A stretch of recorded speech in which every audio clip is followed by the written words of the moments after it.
ज़बूर number 68 यानी साम 68 में यूँ लिखा है, मीर मुगन्नी के लिए दाऊद का मज़मूर यानी गीत।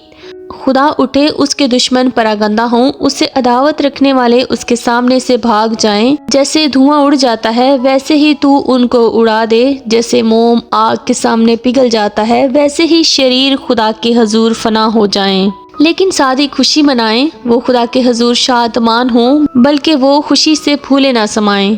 खुदा के लिए गाओ, उसके नाम अदा सराई करो, सहरा के सवार के लिए शहरा तैयार करो। उसका नाम या है और तुम उसके हजूर शादमान हो। खुदा अपने मुकद्दस मकान में यतीमों का बाप और बेवाओं का दादरस है। खुदा तन्हा को खानदान बख्शता है, वो कैदियों को आज़ाद करके इकबालमंद करता है, लेकिन सरकश खुश्क ज़मीन में रहते हैं। ऐ खुदा, जब तू अपने लोगों के आगे आगे चला, जब तू बियाबान में से गुजरा तो ज़मीन कांप उठी। खुदा के हजूर आसमान गिर पड़े, बल्कि कोहे सीना भी खुदा के हजूर, इसराइल के खुदा के हजूर कांप उठा।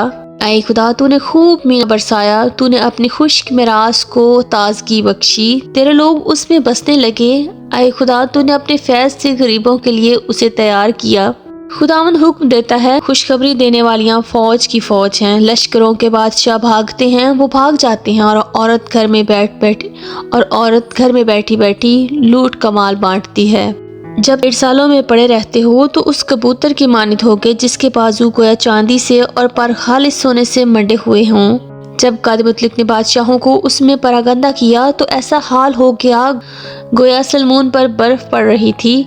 बसन का पहाड़ खुदा का पहाड़ है, बसन का पहाड़ ऊंचा पहाड़ है। ऐ ऊंचे पहाड़ों, तुम उसके पहाड़ को क्यों ताकते हो जिसे खुदा ने अपनी सुकूनत के लिए पसंद किया है, बल्कि खुदावंद उसमें अबद तक रहेगा। खुदा के रथ 20,000 बल्कि हजार हा हजार हैं। खुदावंद जैसा कोहे सीना में है ऐसा ही उनके दरमियान मकदस में है।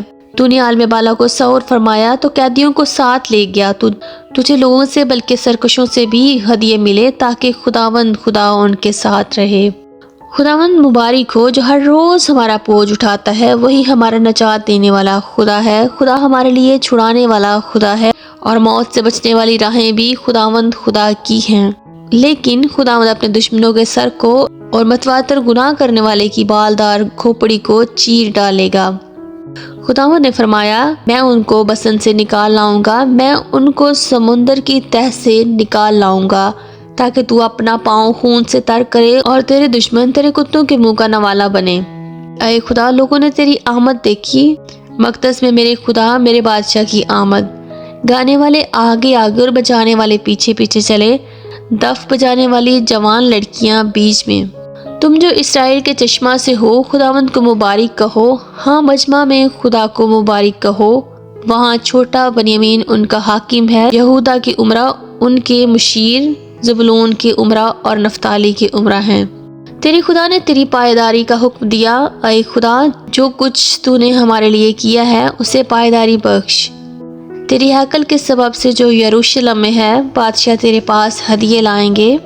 तूने स्थान के जंगली जानवरों को धमका दे, सांडों के गौल को और कौमों के बछड़ों को जो चांदी के सिक्कों को पामाल करते हैं, उसके जंगजू कौमों को परागंदा कर दे। उमरा मिस्र से आएंगे, कोश खुदा की तरफ अपने हाथ बढ़ाने में जल्दी करेगा। ऐ ज़मीन की ममलकतों, खुदा के लिए गाओ, खुदावंद की मदा सराई करो, उसकी जो कदीम फल्कुल अफलाक पर सवार है। देखो, वो अपनी आवाज़ बुलंद करता है, उसकी आवाज़ में कुदरत है। खुदा ही की ताज़ीम करो, उसकी हशमत इसराइल में है और उसकी कुदरत अफलाक पर। ऐ खुदा, तू अपने मुकद्दसों में मुहीब है। इसराइल का खुदा ही अपने लोगों को ज़ोर और तवानाई बख्शता है। खुदा मुबारक हो। आमीन।